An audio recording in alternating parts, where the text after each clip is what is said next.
ഗൾഫിൽ നാളെയും കേരളത്തിൽ മറ്റന്നാളുമാണ് റമദാൻ ആരംഭിക്കുന്നത്.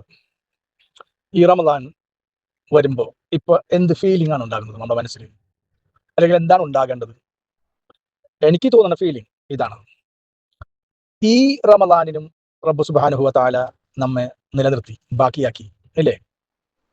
എത്രയോ ആളുകൾ മണ്ണിനടിയിലായി. കഴിഞ്ഞ റമദാനൊക്കെ ജീവിച്ചിരുന്നവരും കഴിഞ്ഞ റമദാനക്ക് അടുത്ത റമദാനിൽ നന്നാവാനോ അല്ലെങ്കിൽ അടുത്ത റമദാനോ വെച്ച് അടിസ്ഥാനപ്പെടുത്തി പദ്ധതികൾ ആവിഷ്കരിച്ചിരുന്നവർ, അവരെല്ലാവരും അതിലൊരുപാട് പേര് ഇന്ന് നമ്മോടൊപ്പം ഇല്ല.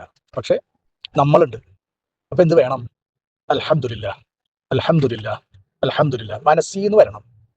നമ്മളെ ഈ റമദാൻ സ്വീകരിക്കാൻ, ഈ റമദാനിൽ നോമ്പെടുക്കാൻ, ഈ റമദാനിൽ ഇബാദത്ത് എടുക്കാൻ, ഈ റമദാനിൽ ഖുർആൻ ഓതാൻ നമ്മെ ബാക്കിയാക്കിയ, നമ്മെ ശേഷിപ്പിച്ച റബ്ബിന്, അതാണ് ഏറ്റവും ഇമ്പോർട്ടന്റ്. അതിനുശേഷമാണ് ബാക്കിയൊക്കെ വരുന്നത്. കാരണം ശുക്ർ ചെയ്യുമ്പോഴാണല്ലോ നമുക്ക് എന്തുണ്ടാവുക? അള്ളാഹു സിയാദത്ത് നൽകുക. അപ്പൊ ആദ്യത്തെ ശുക്ർ നമ്മുടെ ബഖാഇനാണ്, നമ്മുടെ ബാക്കിയായതിനാണ്. അതുകൊണ്ട് റമദാനെ ആദരവോടെ, ബഹുമാനത്തോടെ, അതിലേറെ സന്തോഷത്തോടെ സ്വീകരിക്കുക. മനസ്സിലൊരു സന്തോഷം വരട്ടെ. റബ്ബിന്റെ ഏറ്റവും അഫ്ളലായ, അല്ലെങ്കിൽ നമുക്ക് വേണ്ടിയുള്ള ഈ മാസം വരുന്നതിലെ സന്തോഷം നമ്മുടെ കൽബിൽ വേണം. അതോടൊപ്പം അൽഹംദുലില്ലാഹ്, പടച്ച റബ്ബേ, ഇക്കൊല്ലവും എന്നെ ഈ റമദാൻ സ്വീകരിക്കാൻ നീ അവശേഷിപ്പിച്ചല്ലോ എന്ന ആ നന്ദി നമ്മുടെ കൽബിൽ നിന്ന് വരണം. റബ്ബിനോട് ദുആ ചെയ്യണം. ഈ റമദാൻ മുഴുക്കെ ഇബാദത്ത് എടുക്കാനും നോമ്പെടുക്കാനും ഒരു പ്രയാസം വരാതിരിക്കാൻ പ്രത്യേകം ദുആ ചെയ്യണം.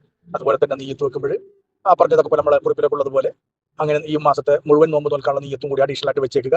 അപ്പൊ ഏതെങ്കിലും അവസ്ഥയിൽ മറന്നുപോയാലും നമുക്ക് അതൊക്കെ പരിഹരിക്കപ്പെടും, ജിബ്രാവും. അതുകൊണ്ട് എല്ലാവരും ഇൻഷാ അല്ലാഹ് പ്രത്യേകം അസ്സലാമു അലൈക്കും വറഹ്മത്തുള്ളാഹി തആല വബറകാതുഹു.